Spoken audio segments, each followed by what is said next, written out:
Hello friends, आज हम topic discuss करें क्लास 12 से। चैप्टर लिया हमने इंटीग्रेशन। एक बहुत यूनिक सा क्वेश्चन लिया है। इस तरह के क्वेश्चन आपको बहुत सारी बुक्स में दिखाई नहीं देंगे। मतलब एक ऐसा क्वेश्चन है जो आपको रेगुलर बेसिस पे कहीं दिखाई नहीं देगा। इसी तरह के वीडियोस हम स्टूडेंट्स के लिए लेके आते हैं। चलिए क्वेश्चन को देखते हैं। क्वेश्चन दिखने में काफी बड़ा है, लेकिन देखो ट्रिक बहुत छोटी सी है। इंटीग्रेशन 0 से पाई by 2 sin x cos x tan inverse sin x dx। कुछ ऐसे रूल्स हैं, कुछ ऐसी ट्रिक्स हैं जो हमें इंटीग्रेशन करते समय समझनी चाहिए। और ट्रिक क्या है कि जब आपको क्वेश्चन करते समय इंटीग्रेशन में कुछ समझना है, क्या करना है, तो देखो कोई ऐसा टर्म तो नहीं है जो ब्रैकेट के अंदर हो। तो देखो ध्यान से, sin x ब्रैकेट में है, तो ध्यान रखो अगर कुछ समझ में ना आए और टर्म आपको ब्रैकेट में दिखाई दे रहा हो और कुछ मत करो, उस ब्रैकेट वाले टर्म को लेट कर लो, बात बन जानी चाहिए। तो हम भी ऐसा ही करते हैं, क्योंकि हमें sin x ब्रैकेट में दिख रहा है। तो मैंने क्या किया, लेट किया sin x को t, ठीक है, डिफरेंशिएट करो।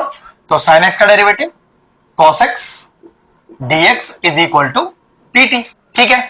अब ये जो लिमिट दी हुई है वो तो x वाली लिमिट है, dx दिया हुआ है ना, और क्वेश्चन में मैंने लेट किया है t फॉर्म, तो इस लिमिट को dx से dt की फॉर्म में चेंज करना पड़ेगा। तो चलो कोई दिक्कत नहीं, कॉलम बनाइए, लिखिए लोअर लिमिट, फिर लिखिए अपर लिमिट।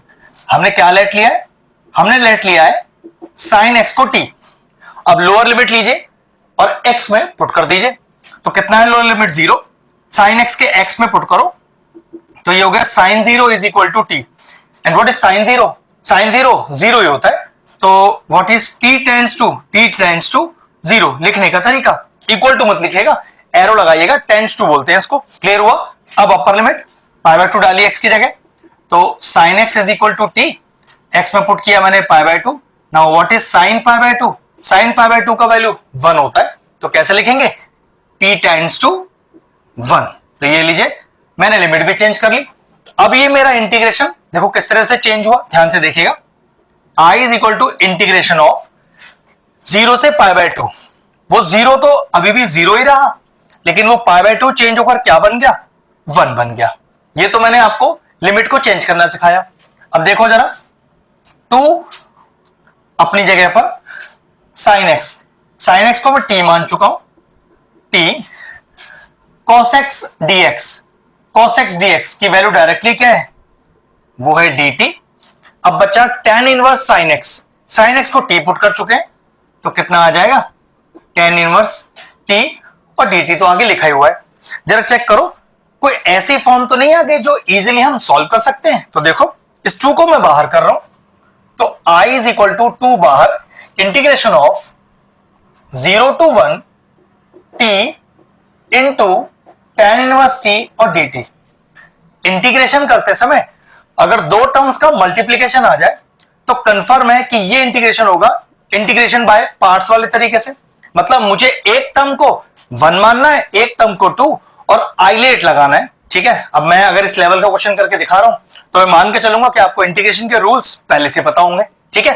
तो अब नियम क्या है 1 और 2 मानने का, तो 1 और 2 मानने का नियम देखो, आइलेट सुना ही होगा, इनवर्स, लोगैरिथम्स, अलजेब्रा, ट्रिग्नोमेट्री और एक्सपोनेंशियल।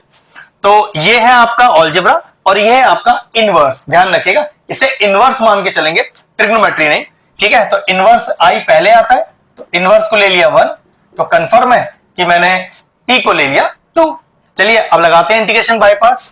कैसे लगाते हैं ध्यान से देखिएगा, i इज इक्वल टू 2 बाहर, 2 से कोई मतलब नहीं है हमारा, पहले को छोड़ा, ध्यान से देखिएगा, दूसरे का इंटीग्रेशन माइनस बड़ा इंटीग्रेशन, पहले का डिफरेंशिएशन, तो tan इनवर्स t का डिफरेंशिएशन क्या होगा, 1/1 प्लस टी स्क्वायर इंटू दूसरे का इंटीग्रेशन और होल का इंटीग्रेशन।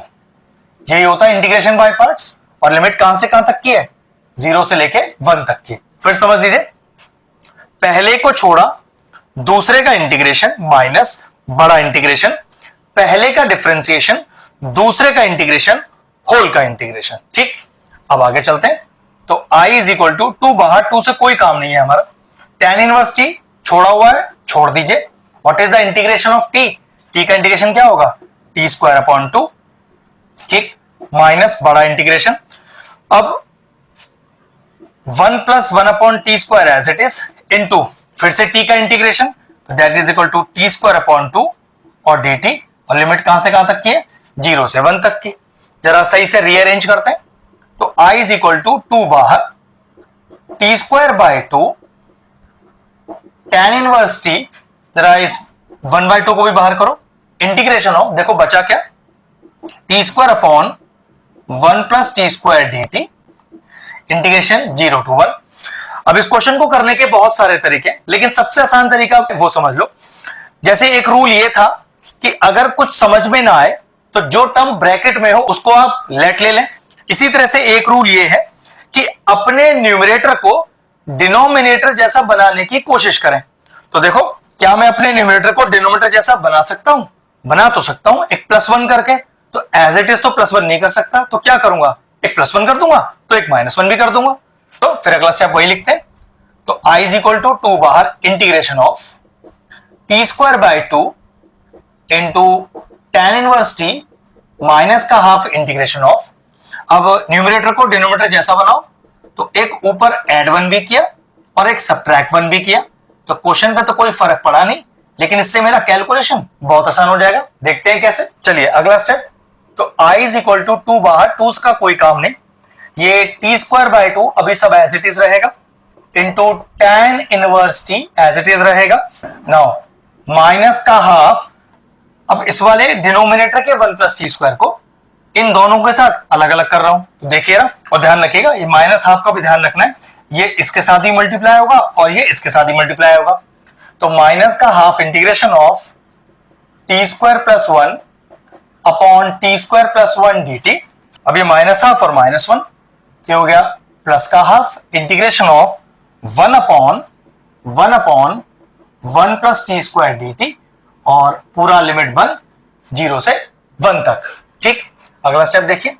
तो I इज इक्वल टू 2 बाहर t²/2 tan inverse t minus का हाफ, चेक करो पूरा का पूरा कैंसिल आउट हो गया, तो integration of 1 dt plus half integration of 1 plus t² और dt 0 से 1।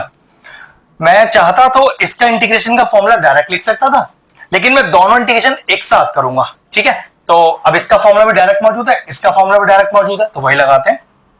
तो I इज इक्वल टू 2 बाहर t²/2 tan inverse t minus का हाफ, अब 1 का इंटीग्रेशन t के रेस्पेक्ट में हो रहा है तो पक्की बात t होगा, प्लस हाफ, क्या डायरेक्ट फॉर्मूला है 1/a² प्लस x² का फॉर्मूला क्या है? 1/a tan इनवर्स x/a, बस x की जगह t लिखा हुआ है, तो फॉर्मूला लगाइए 1/a tan इनवर्स t/a 0 से 1। अब सही से थोड़ा रीअरेंज करते हैं, फिर लिमिट इंसर्ट करेंगे। तो 2 गया बाहर, t²/2 into tan inverse t minus का t/2 plus half tan inverse t 0 से 1। अभी इंटीग्रेशन पूरा कंप्लीट है, बस अब अपनी लिमिट को इंसर्ट करना है अपने इंटीग्रेशन में। और वो कैसे किया जाता है? सबसे पहले पूरे t में अपर लिमिट डाली जाएगी माइनस, फिर पूरे t में लोअर लिमिट डाली जाएगी। तो चलिए इस 2 को बाहर करते हुए अब पूरे जहां t दिखाई दे रहा है वहां अपनी अपर लिमिट 1 पुट करते हैं। तो 1 का स्क्वायर इज 1, तो 1/2, फिर tan inverse 1, what is tan inverse 1? That is equal to π/4 minus का 1/2 plus half tan inverse 1, tan inverse 1 is again π/4 minus, अब लोअर लिमिट, अब जहां जहां t लिखा है वहां जरा 0 पुट करिए। तो यहां पुट करेंगे तो पूरा 0 हो जाएगा, यहां पुट करेंगे पूरा 0 हो जाएगा, और जब यहां पुट करेंगे तो tan इनवर्स 0 0 ही होता है, मतलब लोअर लिमिट डालने पर पूरा का पूरा आंसर कैसा आ गया आपका? 0 ही आ गया। तो I इज इक्वल टू 2 बाहर, चेक करो कितना आ गया, ये आ गया π/8, फिर ये हो गया आपका माइनस का हाफ, ये अगेन हो गया π/8, और आगे लिखा है 0, तो उसे तो लिखने की जरूरत है नहीं, जरा एलसीएम ले लो फटाफट से। तो I इज इक्वल टू 2 बाहर, एलसीएम आ गया इसका 8, ये हो गया पाई माइनस का 4 और प्लस का पाई, 4 टाइम्स चला गया ये 2, तो ये आपके पास बचा 2 पाई माइनस 4/4, ऊपर से 2 कॉमन आता दिखाई दे रहा है मुझे, तो 2 बाहर कर लिया, तो पाई माइनस 2/4 कैंसिल आउट हो गया और फाइनल आंसर क्या आया, पाई माइनस 2/2। क्वेश्चन फिनिश हो गया। एक शानदार क्वेश्चन था। क्वेश्चन का जो मैंने शुरू में आपको बेसिक लॉजिक बताया उसका ध्यान रखना है। अगर आप इस तरह के और इंटरेस्टिंग वीडियोस देखना चाहते हैं तो हमारे चैनल की प्लेलिस्ट में जाएं, वहां इंटीग्रेशन चैप्टर की सेपरेट प्लेलिस्ट बनी हुई है। वो प्लेलिस्ट में एंड स्क्रीन में भी डाल दूंगा और सारे इंपॉर्टेंट चैप्टर्स की प्लेलिस्ट के साथ जाके उन्हें भी चेक कर सकते हैं। ये ब्रिलियंट सा क्वेश्चन तो फिनिश हो गया, वीडियो फिनिश करते हैं।